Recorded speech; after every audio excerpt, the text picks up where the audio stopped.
Welcome to Shilpa's kitchen. Shilpa রান্নাঘরে আপনাদের সকলকে স্বাগত জানাই। আজকে যে রান্নাটি করে দেখাবো সেটি হলো নিরামিষ পাঁচমিশালি ঘ্যাঁট চচ্চড়ি। দেখুন রান্নাটা কিভাবে করব। এই রান্নাটা যদি আপনাদের ভালো লেগে থাকে তাহলে অবশ্যই আমার চ্যানেলটাকে সাবস্ক্রাইব করবেন, বেল বাটনটা প্রেস করে দেবেন। দেখুন কীভাবে রান্নাটা করছি। কড়াইয়ে প্রথমে তেল দিয়েছি, তেলটা সর্ষের তেল। এবার এর মধ্যে ফোড়নগুলো দেবো, তেজপাতা, পাঁচ ফোড়ন আর শুকনো লঙ্কা।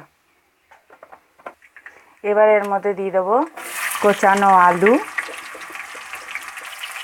গাজর আর পেঁপে।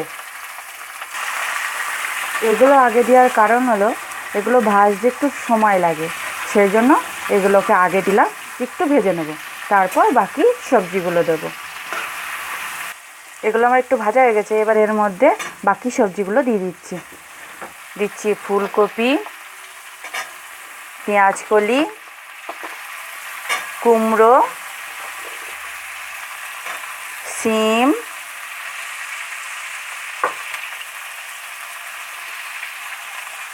পালং শাক, বাঁধাকপি। এবার এইগুলো নাড়াচাড়া করব।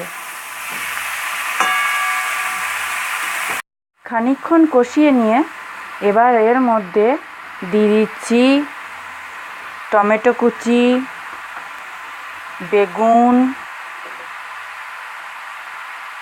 কাঁচা লঙ্কা চেরা।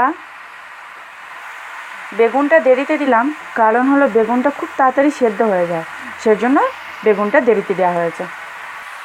এর মধ্যে এবার দিয়ে দেব পরিমাণ মতো নুন,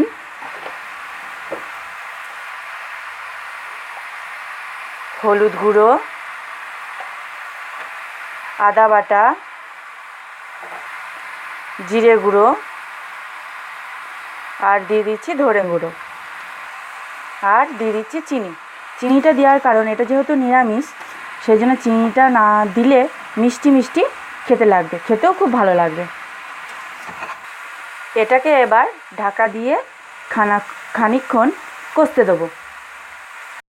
রান্নাটিকে ঢাকা দিয়েই হতে দেবো, আর মাঝে মাঝে ঢাকনা খুলে দেখে নেব, আবার নাড়াচাড়া করে আবার ঢাকা দিয়ে দেবো। এইভাবেই এই রান্নাটিকে হতে দেবো, কারণ যেহেতু এটা পাঁচমিশালি ঘ্যাঁট চচ্চড়ি, সেহেতু এই রান্নাটাকে জল দেব না, জল না দিয়েই রান্নাটি করব। আর আপনাদের যদি জল দিতে মন হয় তাহলে সামান্য পরিমাণে জল দেবেন, কেন এই তরকারিটা তো ড্রাই হবে, সেই জন্য আমি এখানে জল দিচ্ছি না, জল না দিয়েই করব। দেখুন রান্নাটা প্রায় এবার হয়ে এসেছে। এবার লাস্টে এর মধ্যে দিয়ে দেব ভাজা মশলা, এবার আর দিয়ে দিচ্ছি ঘি।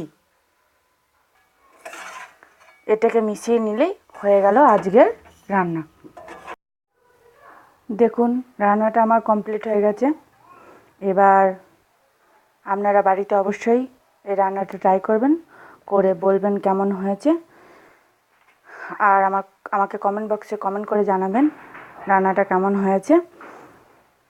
আর আমার চ্যানেলটাকে সাবস্ক্রাইব করে দেবেন, বেল বাটনটা প্রেস করে দেবেন, যাতে সমস্ত রান্নার নোটিফিকেশন খুব তাড়াতাড়ি আপনাদের কাছে পৌঁছে যেতে পারে।